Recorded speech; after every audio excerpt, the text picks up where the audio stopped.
Grant? Grant. You used to say that for 2 years. Oh, Grant.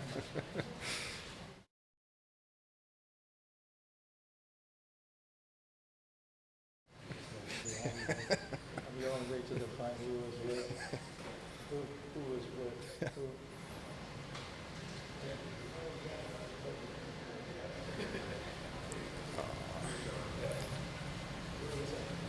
Oh, sorry.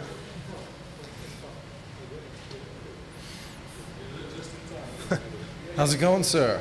Good to see you. Good to see you. I'm limping not because.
Yeah. I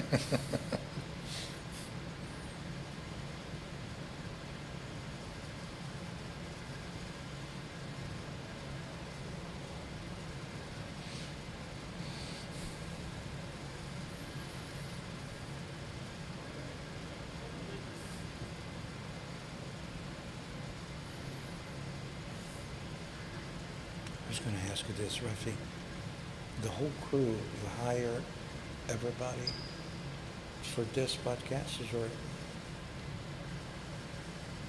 I don't want to speak right now?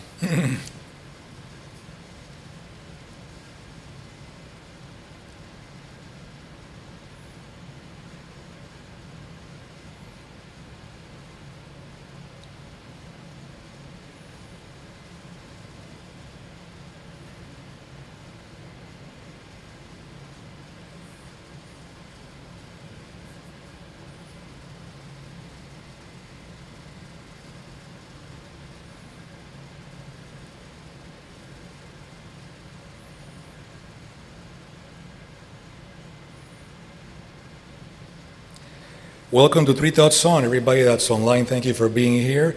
For those of you who are here live with us, as always, we thank you for your time and for your support. Today, by the way, it's something I always should do and I never do. Three Thoughts on Live from Lake Nona is always brought to you by Juan Santos on MS2 and Reese Lynn and Nona Media. Thank you for your support along this whole effort. Today, we have a guest that's coming back and is bringing a friend today. Friend and partner.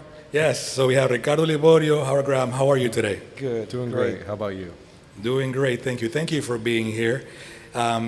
We had a conversation a few months ago. Actually, it was the last podcast of the year last year in December, when you were here with Joe DeSena. Yes. And you guys had a wonderful conversation. And then we realized that because of the nature of that conversation, there were a lot of things we didn't talk about, right? So now we're going to focus a little bit more on Martial Arts Nation, which is the business that you run here in Lake Nona, and also the beauty of martial arts and how it's good for families and for communities. But before we get there, and for those who do not know you, if each of you can do a quick introduction on who you are and how you got to doing what you're doing today. You want to go first, sir? You, sir. Okay. My name is Ricardo Liborio. I've been doing martial arts since I was 4 years old. Here and there, but my whole life was dedicated. I think I'm the only Brazilian guy who's not good at soccer and don't take much interest in it, so I end up fighting. And I'm from Rio, so in Rio de Janeiro, you have to learn how to fight. Mm-hmm.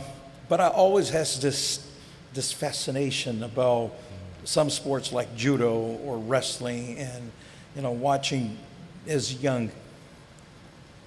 And Olympic Games for me always was this individual sports.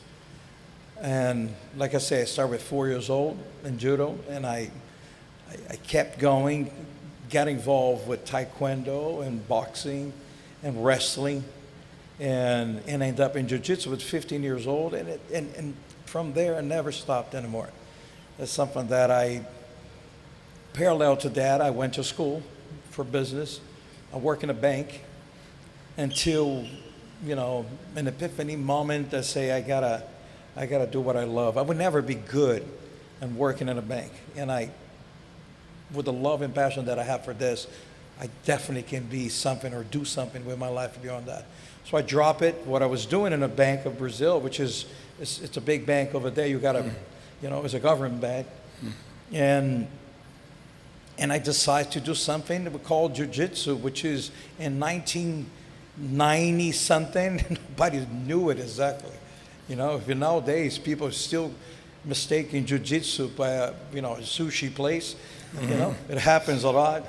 At that time, it's no parallel. Nobody had no clue what it was. But I have so much passion for this, and I have some background on corporate and and going to the school for business that gave me my upper hand with the industry in a certain way. I think I have basically every role inside this industry, from competitor to teacher to professor to promoting and being part of a major organizations, and I'm here right now teaching kids with something that I find out that I did not know or had a chance to work with kids before. Because if you do not know, I used to train a lot of professional fighters. A lot of guys there nowadays in UFC and a bunch of champions, and it's a completely different environment. And for the nature of the business, I have to travel a lot. I never had a chance to start teaching the kids, and now I'm teaching the kids is a world of love for me. That's a certainty, one more certainty in my life that I know that what I do is something that I love, and this is my partner. This is the guy who runs them. I do the best part. I always say that to him. I do the best part, which is Min and his brother. We do what we love. We're there with the kids. We're teaching. We're be around. It's easy to see it. It's easy to see when we're there. because we love what we do, and he has to deal with the problems, you know? So I've got to let you challenges. speak a little bit about that. Well, so tell us a little bit about you, but I need you to do me a favor because Yes. last time, so give us an introduction of how you guys got together and how you Exactly. started the business. But do me a favor, do us all a favor, and do what Ricardo will never do because he's too humble. Exactly. Let's make sure people know who he really is and how world-renowned he is, because he will never say. That's why I'm here partly. So, the promoter here. So my name's Howard Graham, and we basically got started in the martial arts journey when I was at UCF. So I was there, senior year of college, going for finance and economics, and was going through the classes, and I needed some electives. And I looked through and I saw Jiu-Jitsu. And it was for 2 credit hours. I was like, where do I sign? This is the easiest thing in the world. And so enrolled the class, got there, walked through the doors.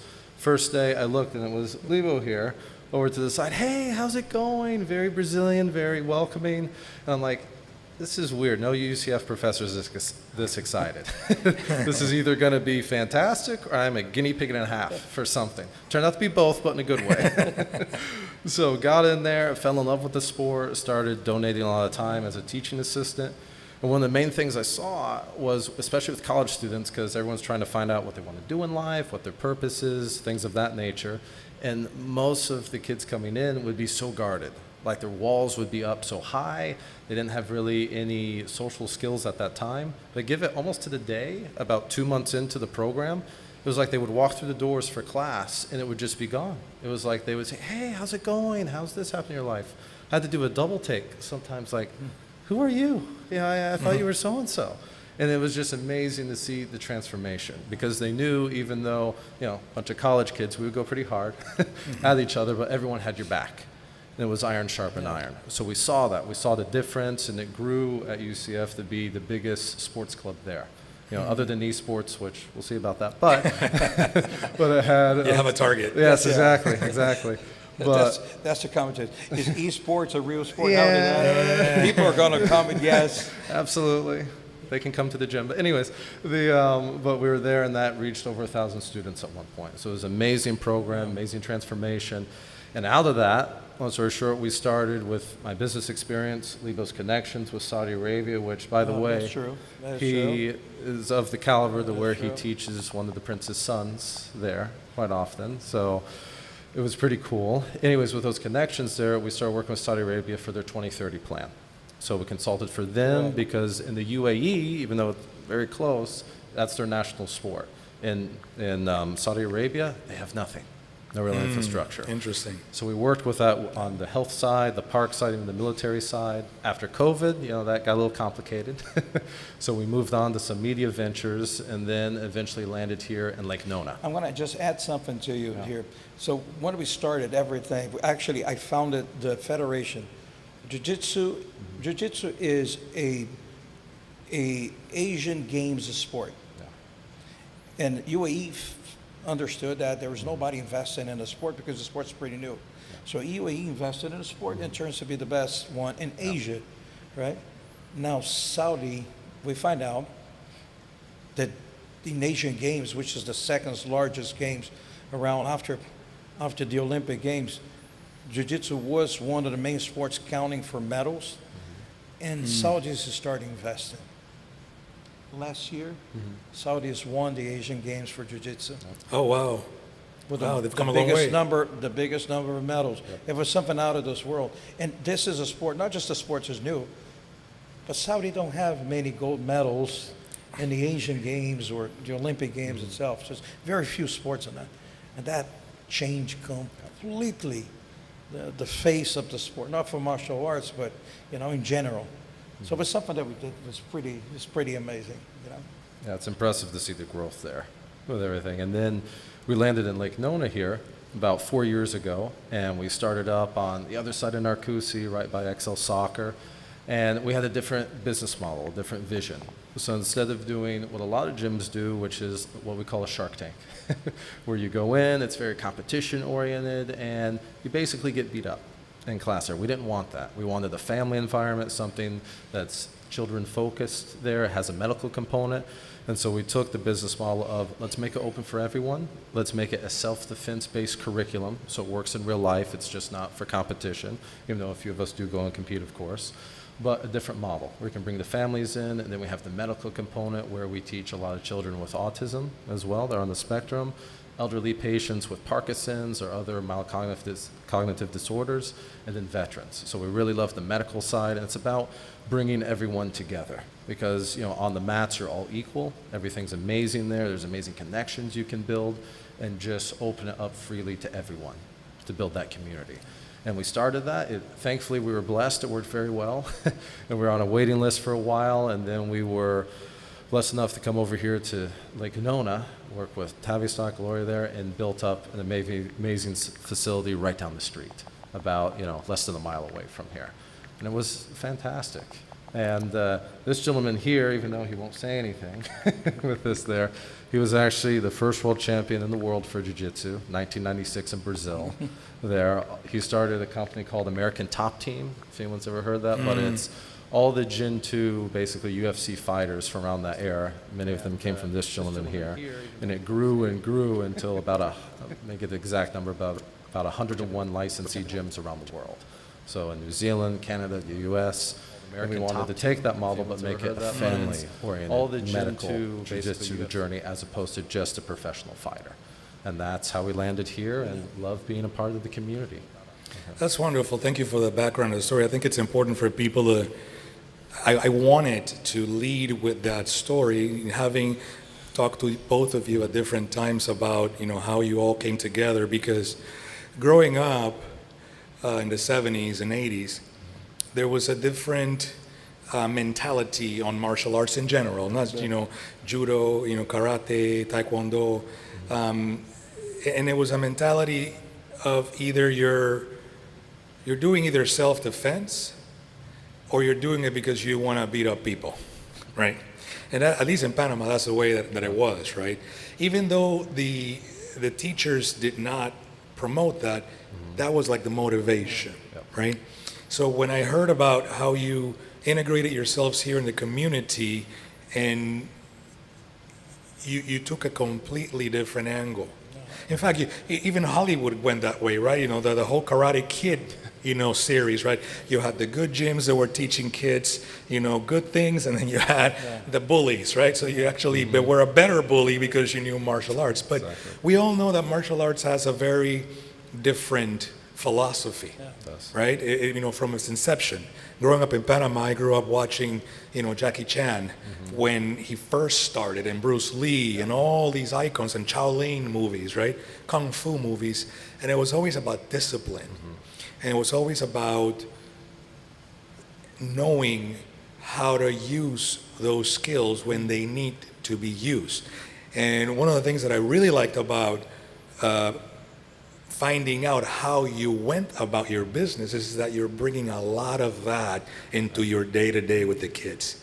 Tell us a little bit more about that, because that's very different than what people think. I think there's a lot to do with the class structures, because the way we structure our classes and going by not just curriculum, the technical curriculum is not the most important thing. Now, we do have a plan for the kid who started and what do they have to learn to graduate and upgrade belts. But the most important thing, and I always say that, especially with the younger ones, is how to deliver a message, a very comprehensive message for a 5-year-old kid about discipline, for example. So we do have screens that we use it. In our classes, we guide by exactly, the class is basically like this. Discipline, what's discipline for some of them? And they don't know what a discipline is. A lot of those kids, they raise their hands, and discipline is something that you got it when you did something wrong. That's the first thing that came to their mind. So for us, is to listen, absorb what they have, even at a young age, and go with the message.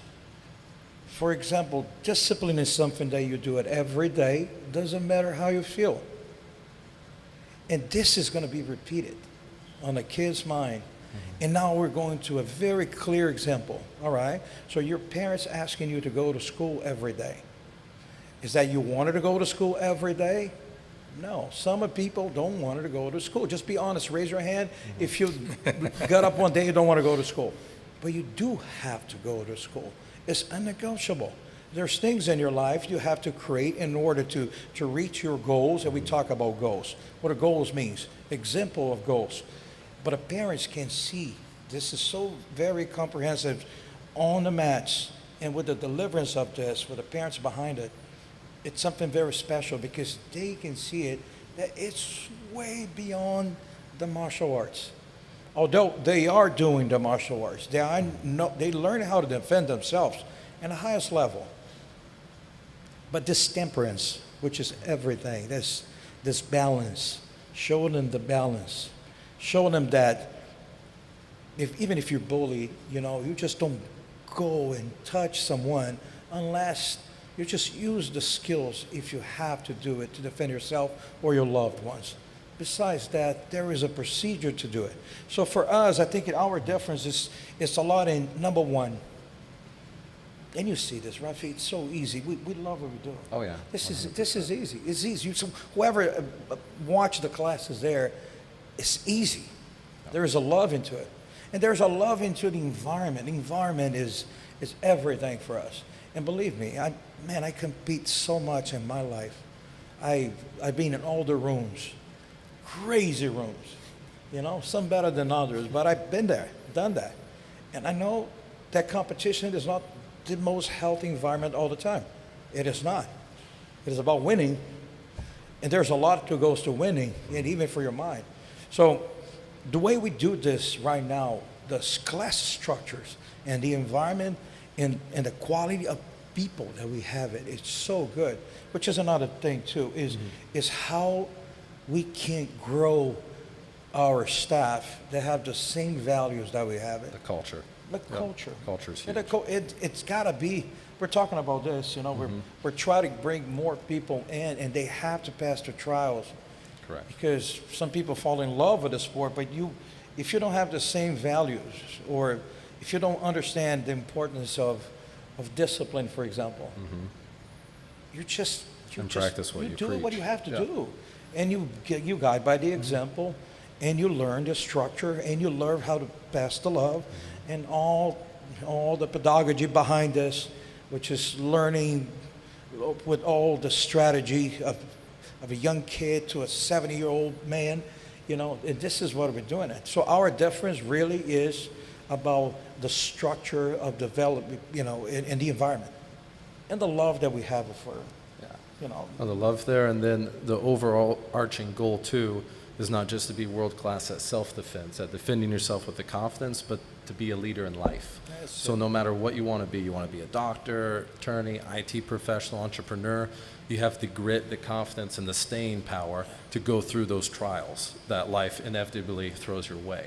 so that you can be successful. Because if you have the grit, you can overcome any educational barriers, any lack of leverage initially, and get to the place that you were born to be.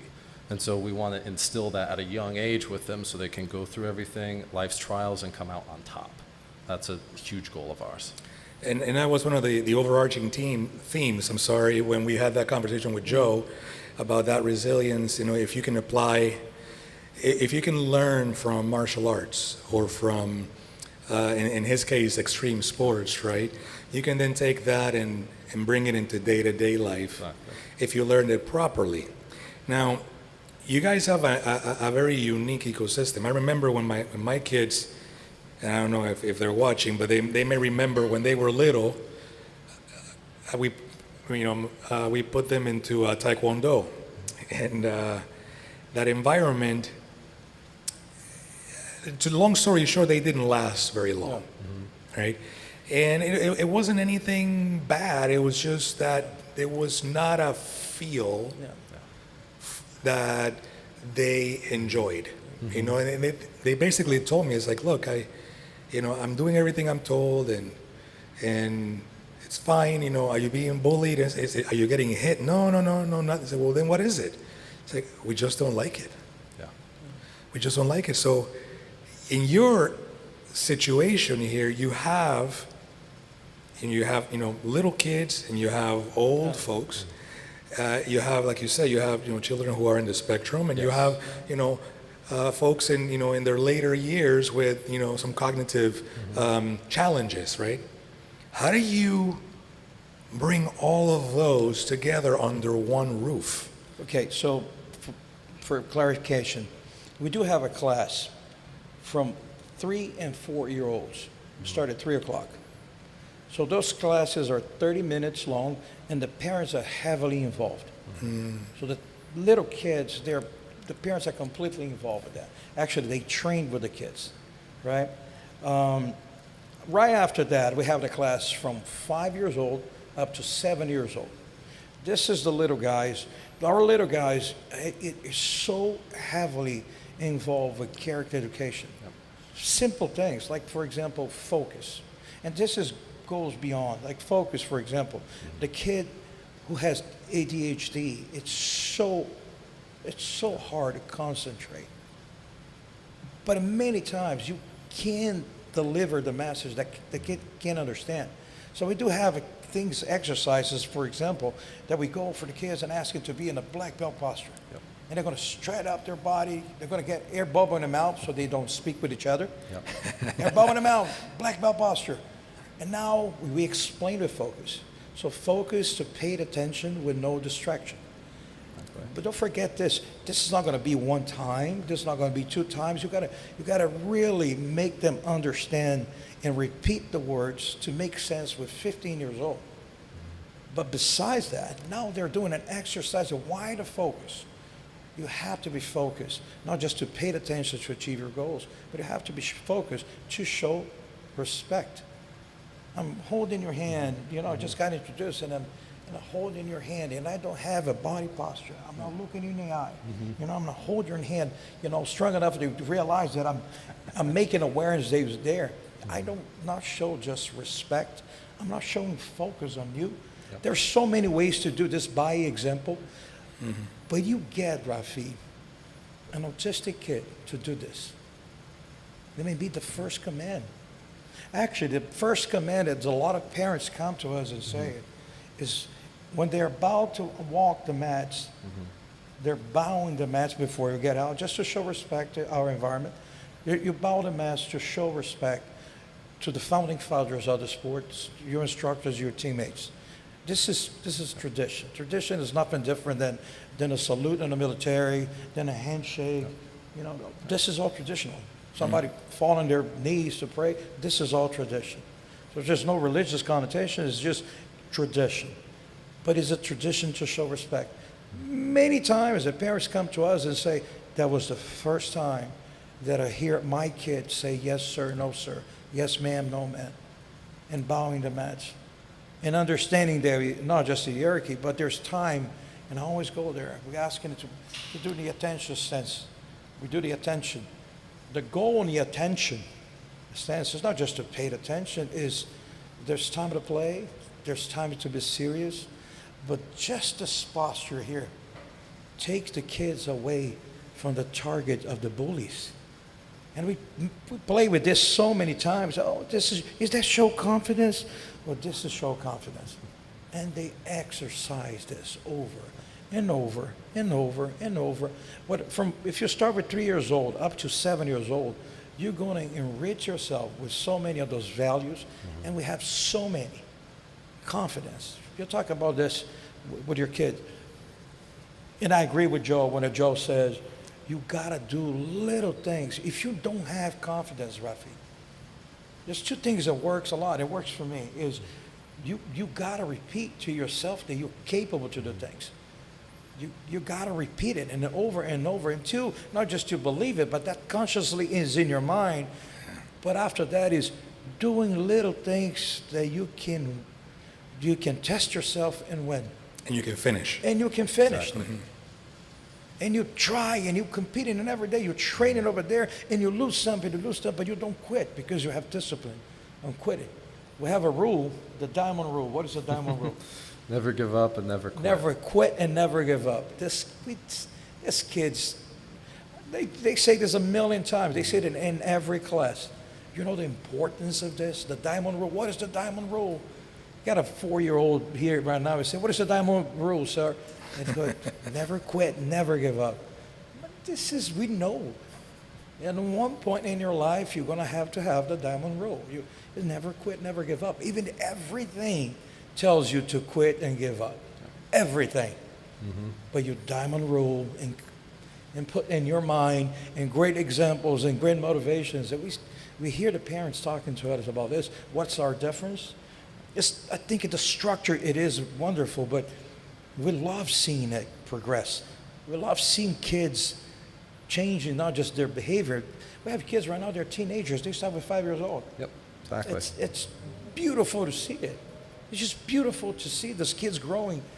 For shy kid who was able to shake nobody's hand and cry to walk in the mats, and now they're able to walk in a room and in the future being a CEO and look at people in the eye and say no when you have to say no, especially the girls.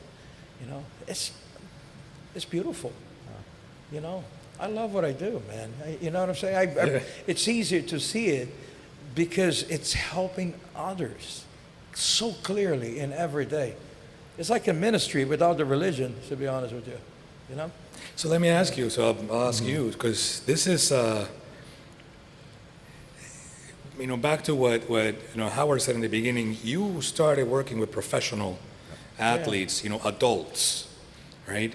And this that you described is a methodology that is, you're using now with children. So at some point, there was a transition from that world of the, mixed martial arts, UFC, all that stuff, which is just go, Right. competition and so forth. And now you're bringing this, in a way, a very different approach for little kids. So how did you go about that? I mean, did you have that clear vision right away? Or was that a work in progress as you started the business? Well, it's always a work in progress when you go. It's always growing, developing there. But the vision initially at the beginning was always to work with children, work with adults, and build them up from the self-defense perspective and leading in life perspective there. But the biggest difference, and going back to your other question too, how do you have all these different programs under one roof there? That's the difference between a program and a membership.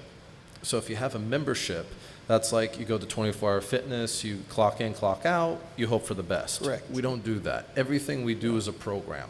So no matter if you're 3 years old or first getting into it, never done any sport, can barely speak, but we're getting there. Or if you're 85 and have Parkinson's there, we work with you with a program. And so it goes through, and we have a point A to point B, we have objections, we help set goals with everyone. So it's very clear what you're working towards, and it's also very clear how we're going to get you there. So it's a very guided process instead of just showing up and hoping for the best with that.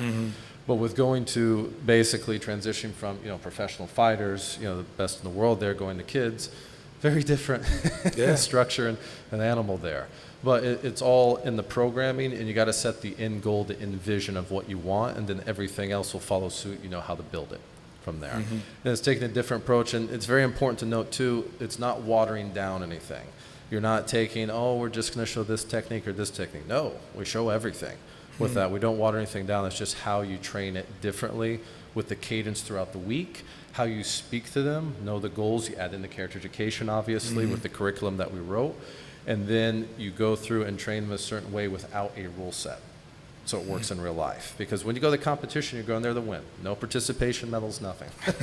You're going there for gold. That's true. And that's how it should be. But when you're going there and you're in a competition setting, you have a rule set that you can play towards, and you should to win.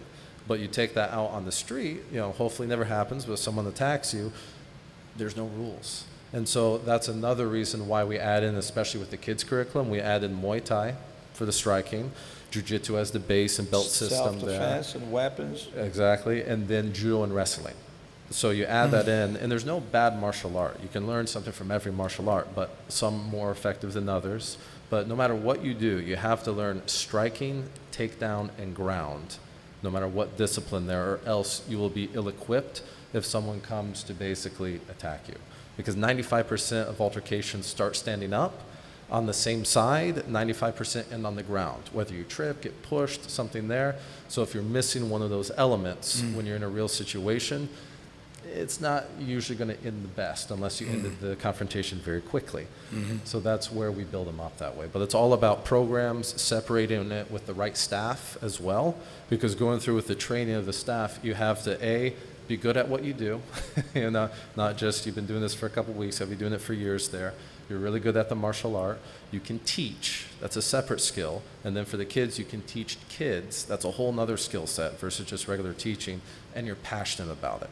And your personal life is more so in order too, so that you practice what you preach. You live out what you're teaching. So it's a big funnel to find people that work with our program. But when you have that, the culture, clear values, clear goals, you can structure out many different programs in the same company. Tell me, just to dive in a little bit, because I'm just very curious. I mean, if I, was in a position where I was, opening a martial arts studio and let's just say that I was a competitor at one point in my life, right? And I know the basics, and I knew all these things. There is a gap in my mind of like, I want to teach kids, and then, by the way, I also want to teach children that may be in the spectrum, or I want to teach adults versus I want to teach adults that have some cognitive challenges, right? I mean, those are not the same. So at some point you say, we want to do this. We want to serve that community, because at the end of the day, that's what you're doing. Right. You're building community. You're bringing people together, and you're sharing, like you said, your love.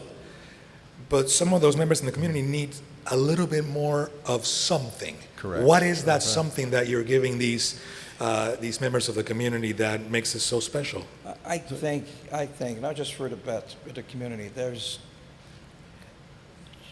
you have to go as an empty cup. Like my transition from teaching professional fighters in the highest level and grapplers to kids, and it's something that's even curious. When I was part of the UFC circuit, we used to travel with the fighters on Wednesday, and we get there on Wednesday. Thursday, we help those fighters to cut weight.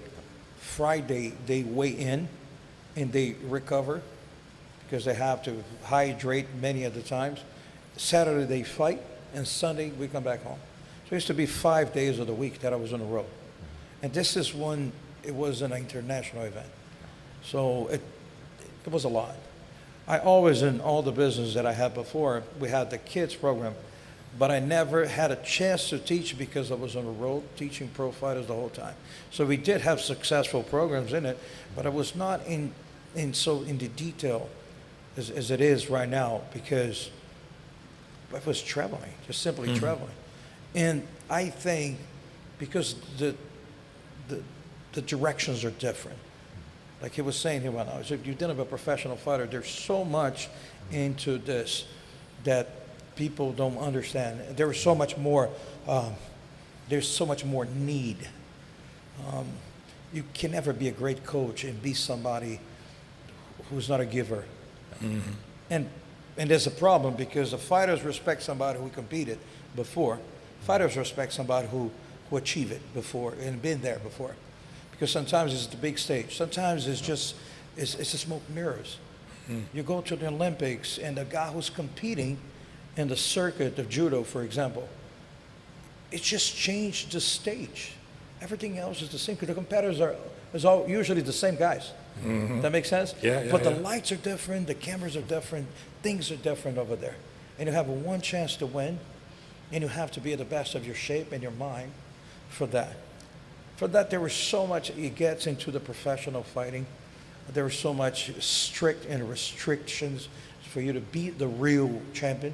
That makes it's hard to go. You got to go beyond love, beyond motivation, beyond anything. You got to have that set goal and follow the best way to get there.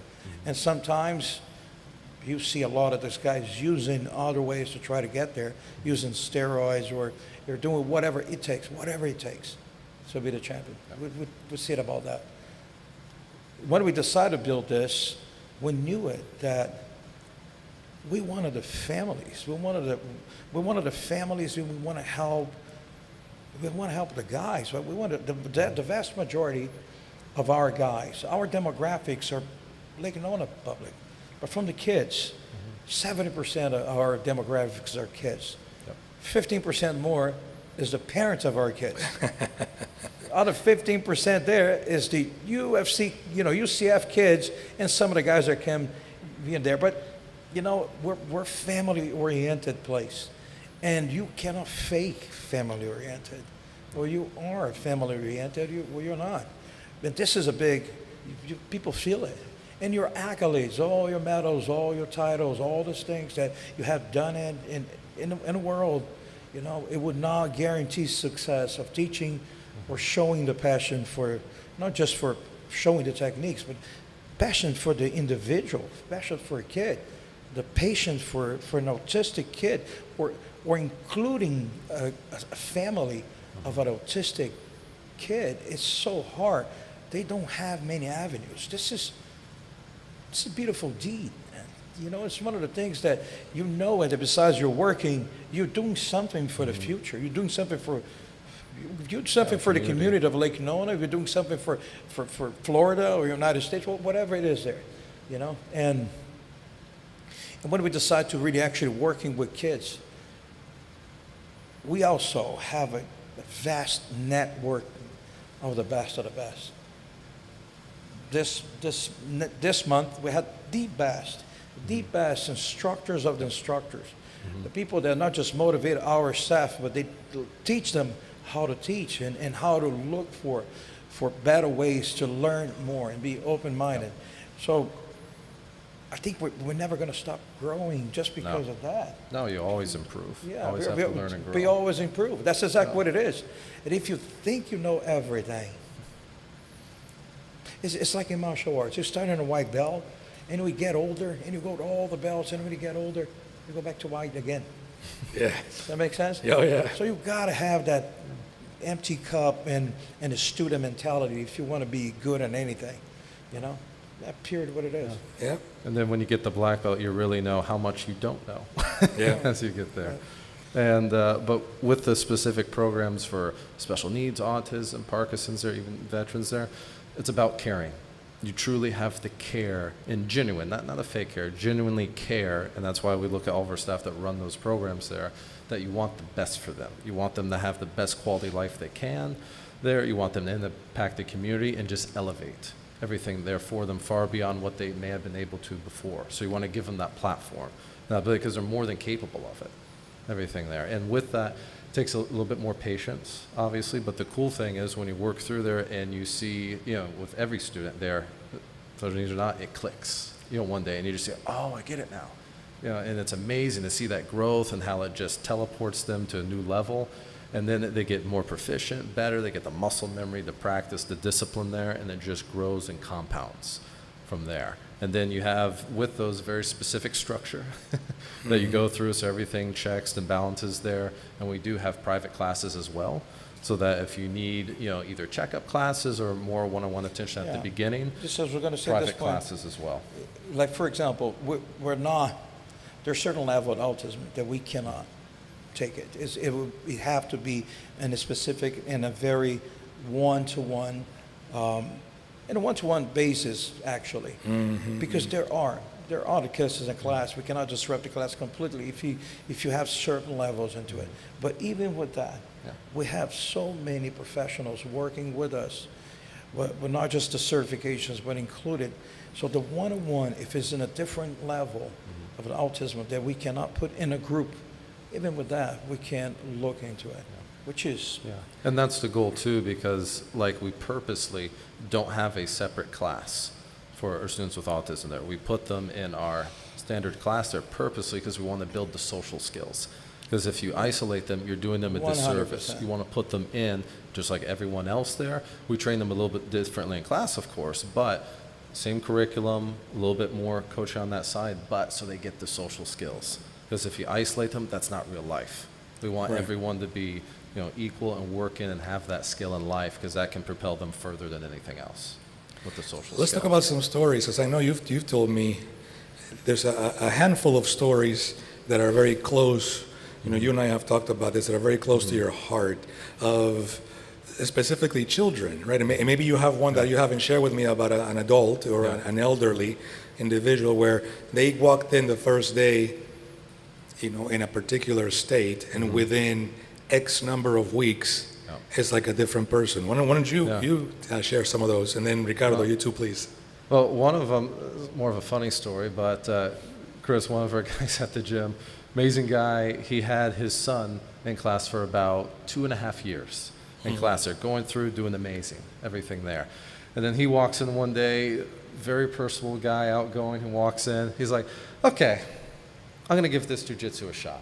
He says, I don't know why, but I'm going to give it a shot. Let's try it. So he walked in one day, get him set up. And I think it was like 2 weeks into it. We're all sitting. It was executive class, kind of a small class that day. And he just looks at me, shakes his head. He's like, why the heck are we doing this? We are 40 years old, going like crazy with each other. What are we doing here? And I explained, I'm like, dude, it's the confidence, it's the physicality, it's the community, everything here. He's like, okay. You know, he's like this there.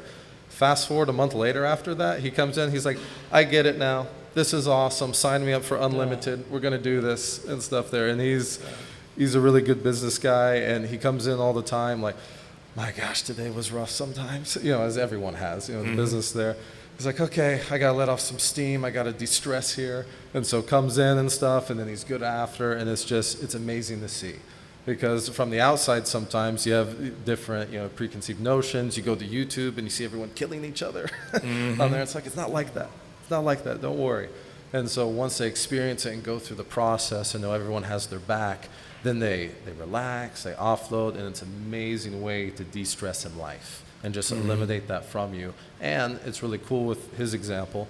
He does it with his kid there. And so his son, in this case, sees his dad leading by example. And then they stay with it the whole time. They look up to their dad or their mom who's doing it there.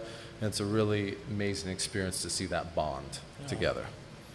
That's wonderful. That's wonderful. How about, give me an example before we go into Q&A of a little boy or a little girl that came to you and Roxy, changed their lives. It changed my life. I think there's so many that changed my life on a daily basis. It's funny because sometimes I'm so tired for some reason, and I teach in the morning classes, so I wake up 4:30 in the morning, and I go teach the morning class, come back home, and after that, there in the afternoon. But sometimes, you know, it is. I drive by discipline. I don't believe in motivation anymore, and it is what it is. You get up and you do it. And this is medicine. This is medicine. But I got this already. I had it before, and now, even if I work, was 60 years old, I still have it. But when I get there and I see the kids, that's something that fills me in. It's hard to explain. It's just so much love.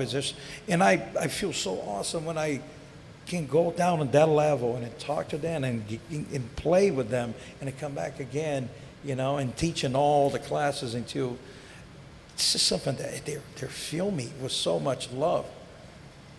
And we give them back. So it's easier for me to say because I really gain it as much as I'm giving in a certain way. But there's so many cases. There's so many cases of parents that get a divorce, and you see directly with the kid. There's so many cases that, you know, there's cases that the parents are, there's a case where the parent died, the father died, and the mom had cancer. Wow. And this is a young kid, 7 years old, you know, and the grandparents are getting older, and the grandparents are bringing them in. And you see it, how much this has influenced his life and the whole entire family around it. That was a family that in 1 year was completely destroyed, but the loss of a father, and and the mom was sick, and the grandparents were given support, and we see it, and our families talk to each other. And our families help each other, and they go on. We create an ecosystem that it's unbelievable, and it's right here in Lake Nona, you know. And it's legit, and it's original. It's real. People are not faking it. You go there, and we were good, you know, and we're good. And the sports, you know, that there's legitimacy on teaching someone that I was really good at it, you know. Well, one of the best in the world, not just really good at it. I was really good at it. I'm old, but I did, and this was my whole life, and it's just unique.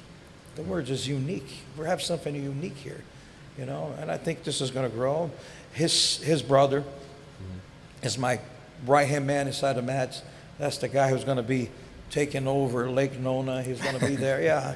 And everybody's on the same page about the vision, which is have a friend, family environment with the intention to help others to get a better life, period. Yep. And Well, this yeah, is we gotta wonderful. go ahead. This Yeah. is wonderful. Thank you. I think we have time for maybe a couple of questions. Are there any questions from the crowd? We do have a wireless mic. Glenn over here in the front. First for Howard and then for Ricardo. What made you settle on downtown Lake Nona? You said you moved over from XL, Yeah. soccer side. Well, a couple reasons. Parking was a nice plus, but but no, in Lake Nona, we were looking at many different locations around here in Lake Nona, and we loved the downtown medical city, especially with the whole ecosystem at the One Performance Plaza, everything there, and New Joe Decina, and I'm like, how in the world can we get integrated here within the community?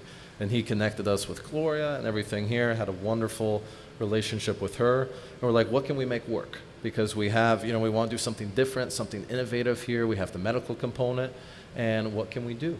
And so we started working on the partnership with Gloria and Tavistock there, and they showed us the space right next to LMPC, and we were like, well, I think we can maybe make this work. It's a little bit off the architecture we're looking for, but we got in there. It worked beautifully. An amazing partnership with LMPC and the other doctors, upgrade labs around the area. And it was the perfect ecosystem versus just like a normal strip mall, which we didn't want. We wanted something innovative, something unique, and something that would basically launch this new model for martial arts and jiu-jitsu. Ricardo, what made you want to come over this way? Well, we knew the Lake Nona was the place to be in Orlando. Lake Nona, we bumped into the XL situation. It was something right after COVID, I knew that before that, because I opened so many schools before. So we knew how to do this before. I was teaching at UCF, and when COVID hit it, he was my student at UCF, and this is a good man, him and his whole family. And I said, okay, let's do this right after COVID. And I was not different than anybody in the COVID times.